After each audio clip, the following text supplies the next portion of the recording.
magandang hapon or good afternoon everyone. My name is Marjo Numbay and I'll be the one who's going to present the trapezoidal rule of integration. So, let's start. Ano ba ang trapezoidal rule of integration? Why do we use integration? Meron tayong sample dito, CPU usage. So, ginagamit natin siya by time, nagkakaroon ng mga waves dyan. Nasasabi kung na-overload na ba yung CPU natin, unti lang naman ba yung tinitake na processes ng CPU natin, mabababa o mataas. Para malaman kung ilan yung area na nasa ilalim nito, gumagamit tayo ng approximation ng integral. Para malaman natin 4% lang ba yung natitake or 100%, overload na ba yung processes na ginagawa ng CPU natin. Ganon. Isa pa sa mga dahilan bakit tayo gumagamit ng approximation is sa mga stock market. Yan ay magbabay o magsisell ba tayo sa stock market natin. Isa pa ay ito pa, yung precipitation, ulan.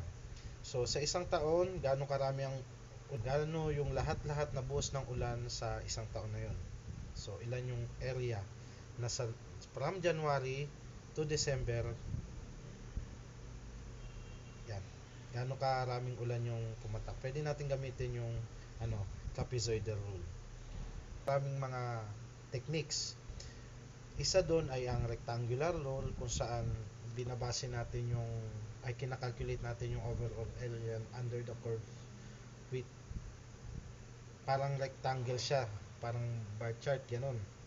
May pangalawa naman is yung trapezoidal rule. So parang isisimulate natin na parang yung buong graph na yon as a trapezoid.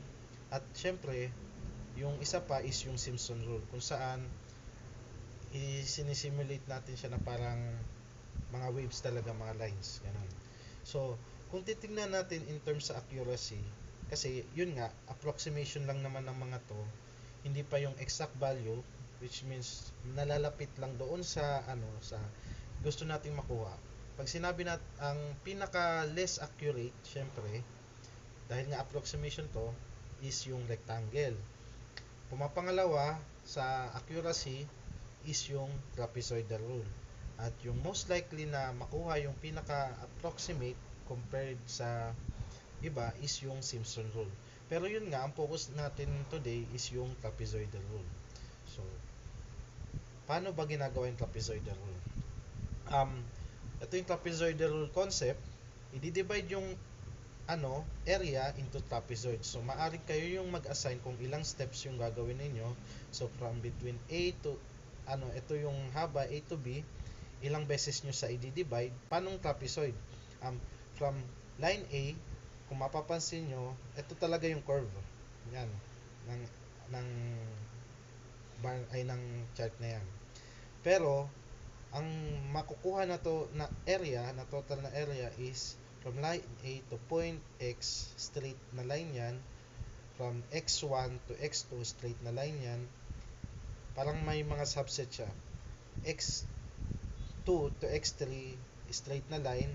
So hanggang sa makumpleto siya at hanggang sa dulo. So approximation siya kasi nga hindi naman natin mini-measure yung buong curve. Mini-measure lang natin siya base sa sinet natin na hiwa na subset. So kung maalala nga natin siguro ano ba ang formula ng trapezoid? Para makuha yung area sa ilalim niya, yung length ng A tsaka length ng B ay i-divide sa dalawa, tapos i-multiply sa height kung gaano kataas siya. So ayan yung formula. So note natin to kasi halos ito lang din ang formula na ginagamit natin sa trapezoidal rule. Itong formula niya sa h divided by 2, which is yung kanina, h divided by 2 kasi multiply natin. Pero yung lahat ng succeeding na mga subset ay ganito na. Mag-start tayo sa yung unang unang point natin sa line. Tapos yung susunod is i-multiply na natin sa 2, Tapos yung susunod, i-multiply sa 2, multiply sa 2, multiply sa 2, hanggang sa pinakadulo. Pero yung dulo, kung mapapansin niyo, yung dulo tsaka yung unahan, hindi siya i-multiply sa 2. So, nalalapit lang siya dun sa formula para makalculate yung area ng trapezoid. A0, yun yung A. Tapos yung AN, yun yung last number. Oops. Yan nga. Okay. Yung A0, yun yung unang pinakaunahan. Tapos yung AN, yung pinaka-last na value. Tapos, yung yung mga susunod succeeding na interval, ang gagawin lang, yung interval, i-multiply sa H plus A.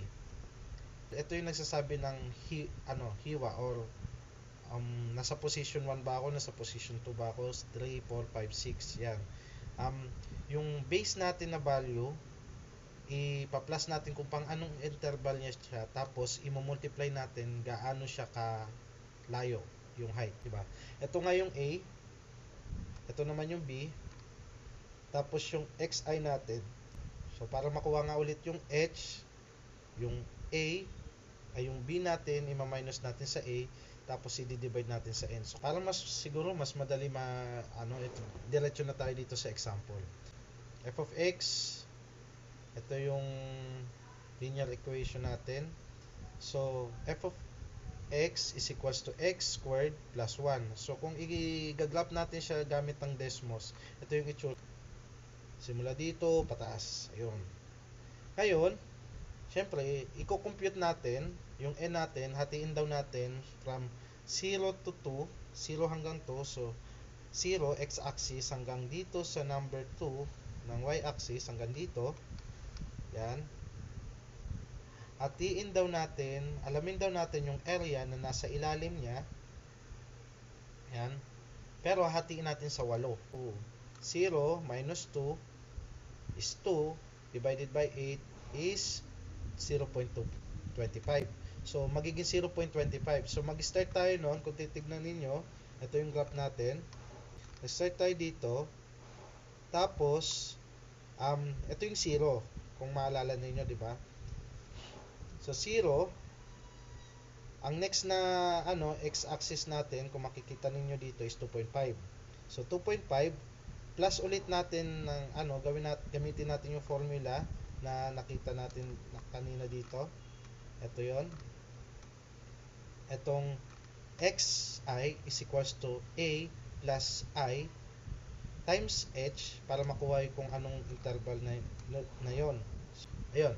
1 times 0.25, syempre 0.25 yun. Yung next naman, 2 times 0.25, syempre lalabas is 0.5. So, ito yan. 3 times 0.25 is 0.75. Ulit-ulit lang natin yung pagmumultiply sa h natin, which is 0.25 hanggang sa mapuno natin to. Nag-start tayo sa 0. Ito yung parang mga x-axis nya. 0.25, 0.5, 0.75, 1, 1.25, 1.5, 1.75, tsaka 2. So balik. Ayan siya. So, yung dots, pag ganon, ayan yung mga yon. Okay. Para naman makalculate yung y-axis natin, gagamitin natin yung formula nung linear equation na formula. Ipapasok natin ay 0 raised to 2 plus 1, 0 ay 1. 0.25 raised to 2 plus 1, 1.0625. Tapos 0.5 raised to 2 plus 1.20 plus 1, 1.25. So, ulit-ulitin lang kung ano yung value ng x dito, ipasok natin yung dito. So, yun nga, ang magiging itsura niyan para na tayo may x tsaka y axis. Ayan siya. Ayan, gumamit rin ako ng Desmos para mapakita yung ma-represent yung yung mga dots. So, ang gagawin ng trapezoidal rule, kapag alam na natin yung mga value dito, hanggang 5 yan kasi up to 8 tayo, right? Yung step natin is 8. Medyo natatakpan pero hanggang 8 yan. Yung pinakalas na value is 5. So, ang gagawin niya, ikakalculate natin mamaya gamit yung trapezoidal rule, to x1 to x2 to x3 in a straight line. So parang ganito siya. Gaya nung pinakita natin na image kanina, ito yan. Yan. Yan. From dito to dito kagad. Hindi siya exact, approximate lang talaga siya. Okay. So proceed naman na tayo dito sa next. I-apply na natin yung trapezoidal rule. H natin is 0.25 divided by 2. Tapos yung initial value natin na nandito sa table kanina is 1, right? So 1. Tapos lahat ng nasa loob i-multiply natin sa 2. So dito kinurly bracket na lang para consider na ipa-plus-plus na lang to, tapos i-multiply sa 2.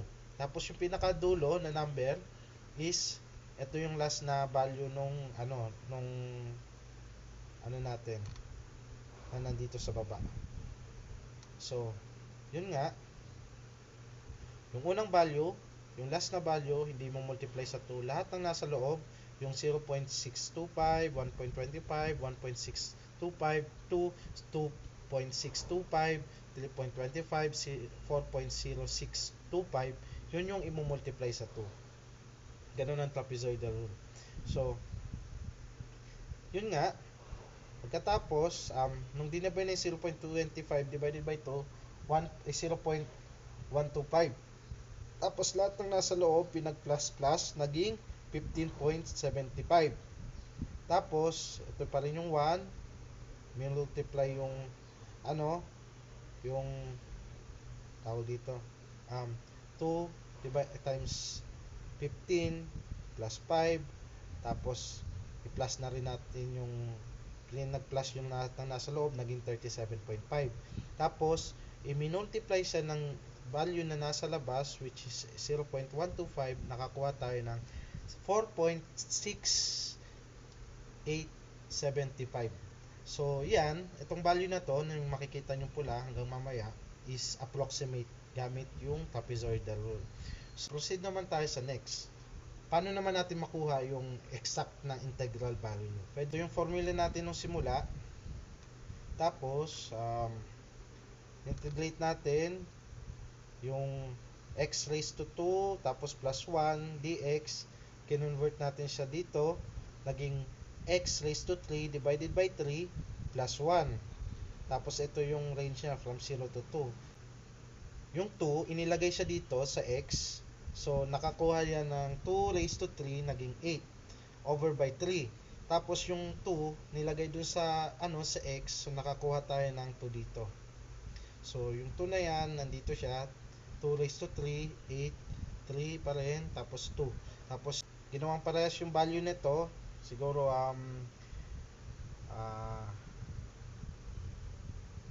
GCF o LCD. Yan, 6 over 3, 8 plus 6 naging 14, tapos 3, yan. So naging 14 over 3 siya. So 14 over 3, ang equivalent na result niyan is 6.667. So nalalapit siya sa unang result natin sa approximation. Ito yung exact value, yung kanina approximation yung kulay pula. So kung ikukumpara natin, ito yung approximate, yan. Para malaman natin kung gaano siya ka-accurate, syempre, ilan yung error, i-minus natin yung approximate sa original. At ito yung lumabas, 0.0208. So, napakababa ng error na nakuha natin. Ibig sabihin, napakalapit niya sa accuracy. Next, kung i-implement naman natin siya sa code, ito naman po siya. Ito yung value natin kanina, x raised to 2 plus 1. Ito yung function na integrate natin. Tapos, ito naman yung formula para sa trapezoidal rule. So, mag-hold siya nung function na ito. Yan, yung f. Tapos, yung a natin, kung ilan yung initial value na gagawin nating x-axis, tapos hanggang dun sa last value na gagawin nating x-axis pa rin, x to x, pero from dito to dito, parang gano'n. Tapos yung n, ilang steps naman yung, ilang subsection yung gagawin natin. So, yun nga, Para makuha yung h, gaya ng ginawa natin kanina, b minus a. 0 ay 2 minus 0 divided by 8, kunwari, yung n natin, magiging 0.25 to.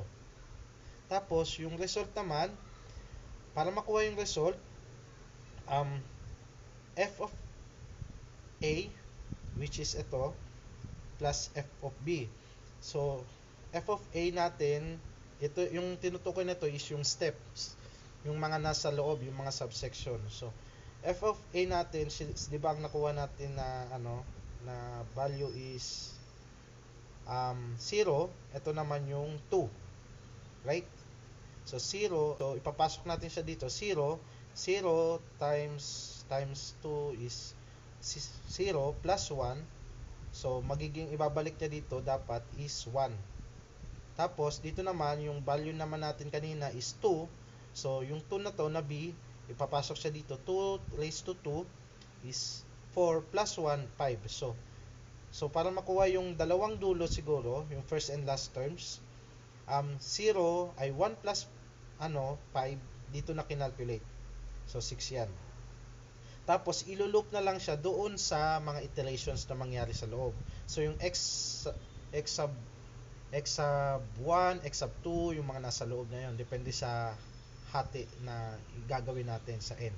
So yun nga, magiging result niya, i-multiply natin sa 2 plus, ay 2 times yung f natin, which is nandito, mamaya, yung mga value na nasa loob nakukunin is yung a, yung first value, tapos yung interval, which is yung I natin, yung maglo-loop siya from hanggang anong position, kasi ito yung range natin. So 1 hanggang, kunwari nakasulat doon ay 8, so ulitin niya hanggang mag 8. So actually hindi niya sasama yung 8, hanggang 1 to 7 lang siya, kasi yung nandito sa condition na for loop na to sa Python, ang isasama niya lang is yung bago umabot doon, parang siya yung, ito yung magiging limitation. So ang unang lalabas siya 1, 2, 3, 4, 5, 6, 7 yung loopings niya. So tama naman, kasi hindi naman kasi kasama yung last terms. Ang last terms is na computer natin dito, which is 5. Tapos dito a plus 1 multiply by h, so 0.25, 1 times 0.25, so 25 to, yun. So 25 to 0.25, ipapasok siya dito, tama ba? 0.25 raised to 2 plus 1. So 0.25 raised to 2 plus 1, ang magiging result niyan ay ito, 1.0625. Dito yun, pag nakapasok na siya dito sa function na to, dito i-multiply siya sa 2, which is yung kanina, lahat nga ng nasa loob ng subset natin is i-multiply sa 2. Tapos makakakuha tayo ng result, ipa-plus siya sa total ng result natin from A to B. Ulit-ulitin niya yan sa lahat ng iteration hanggang umabot sa pang 7. So sa pang 7 na na value, makukuha na yung totality ng result. At once makuha na yung totality ng result, h natin na value 0.25 divided by 2, tapos i-multiply siya sa nakuha nating total o summation ng result dito. Tapos yun na nga yung magiging result, kung ano man yung magiging result yan. Ngayon, gumawa tayo ng simple na loop dito from 4, 8, 16, 32, 64. Ito yung number ng subsection na gagawin natin, ilang hiwa. So mag-start tayo sa 4, mag-start sunod sa 8, 16, 32. So kung mapapansin nyo, ito hindi pa, unti lang yung subsection, ito yung parami ng parami. Ano ba yung pagkakaiba nila? Kailan ba magandang gamitin to? Yung ganitong implementation, itong trapezoidal rule. So ipiprint niya lang yung approximation, ilang hiwa tsaka ilan yung approximate na result. So ito yung naging result niya. Kanina nung n yung yung ginamit natin, naging 4.75 yung naging result. Pero nung naging 8 siya, para sa sagot natin kanina, 4.6875. So medyo malapit na to. Tapos habang rumarami yung division or segment na gagawin natin, mas tumataas siya, mas nagiging accurate siya, 0.666992. Tapos mas napapalapit siya sa value 0.666, ito yung exact value natin, 0.6667, di ba? So kung titignan, pag lumarami yung hati na gagawin is mas nagiging accurate siya. Yung problema siguro sa steps na gagawin gaya dito, sa dadaanan niya, mas maraming beses rin siyang uulit-ulit dito. So, mas unting value na ilalagay natin dito sa trapezoidal trapezoidal rule formula, mas unti yung repetition niya dito ng looping, pero kapag mas marami, medyo mas mabagal siya kung tutuusin, pero mas accurate. Saan ba nababaga yung ganitong reflection nasa station tayong reflection. When to use trapezoidal rule? So first, when the function is smooth and continuous. So kapag smooth siya, wala siyang baku-bako na sobrang baku-bako, ideal siya kasi mababasa pati yung part ng kapag baku-bako kasi siya, maraming area na hindi ma-consider kasama dun sa totality. Pero kapag smooth naman siya, mas magiging accurate yung magiging result natin. So, x sub 0 to x sub 1, yun yung yun yung inaalam niya na location, isang mahabang line yun. Pero kapag dumating na sa point na x sub 0 to x sub 1 is meron dong matinding spike or kaya na matinding drop, hindi na ma-consider yung ganong case. Lalo't na tayo nag-a-assign ng steps na gagawin. Pero pwede siya maging accurate kung sobrang raming steps yung gagawin nyo. Pero kung hindi naman, kailangan natin na mabilisan na pag-aalam ng area sa under the curve na yon, pwede natin gamitin ng trapezoidal rule. So, number 2, when you have only data points, not a formula. So, ideal rin yung trapezoidal rule kung meron lang tayong mga data points. Kanina nakita natin, ang sinample natin is formula, right? Pero kung mga data points lang din yung meron tayo, hindi natin makuha yung yung formula, ma-apply pa rin natin tong trapezoidal rule. For quick and simple area estimation, kung kailangan natin mabilis at pwede natin baguhin yung accuracy ng approximation, pwede natin ramihan, pwede natin untian, di ba?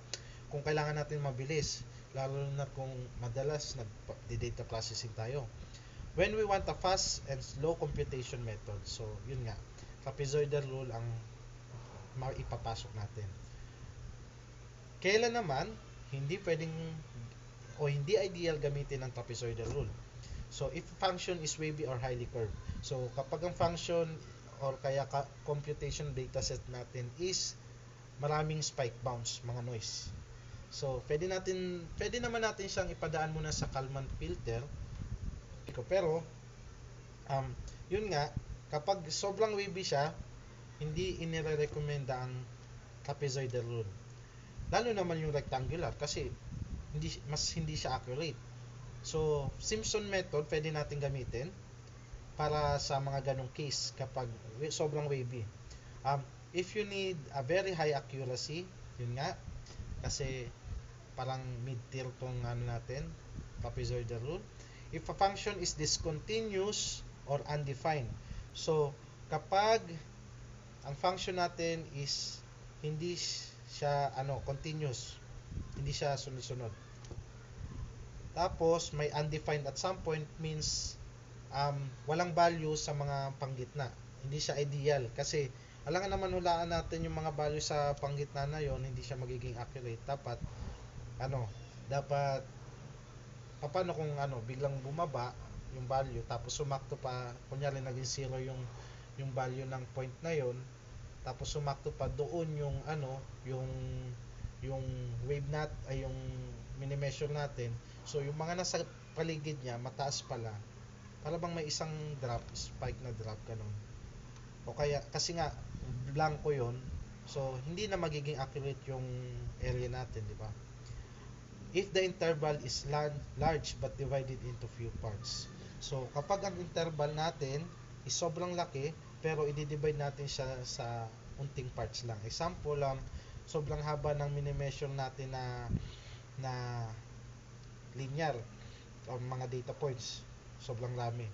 Pero, i-divide lang natin siya sa mga tatlo, dalawa, isa, ganun. Hindi siya ideal. So, kapag marami, syempre, marami ring subsection yung gagamitin natin. Parang na yung mga sinipon. At yun nga, doon na nagtatapos. Thank you. Thank you. Sana naintindihan nyo po ang importansya ng trapezoidal rule at saan siya nagagamit. Na-apply natin siya sa forecasting, sa mga assumption natin na ganito yung totality niya, sa CPU gaya kanina, sa stocks kung hindi sobrang wavy, sa CPU kung hindi sobrang up and down yung processes, kung siguro smooth lang siya, siguro ma-apply natin siya sa kuryente, sa tubig, ganon. Ilan yung area na nagamit namin, ilan yung kuryente na nagamit namin sa buwan na to, yung mga ganong cases kung saan hindi naman sobrang spike yung mga pagbabago, pwede pa nating ma-smoothen. So kung kailangan rin natin ng mabilisang pagpa-process, yun nga, kailangan agad-agad nandito na kagad yung sagot, kasi pwede nating i-adjust yung iterations na gagawin natin, ilang batches sa hiwa na gusto natin. At yun, kung gusto natin modifiable, mabilisan, hindi mabagal, trapezoidal lang gagamitin natin. May mas mabilis pa naman, kaso yun nga, hindi siya mas accurate gaya ng rectangular rule. At meron din namang more accurate, yun nga lang medyo mas mabagal kasi curves na yung mini-measure niya gaya ng Simpson rule. At yun po, maraming salamat, at doon na po nagtatapos ang aking presentation.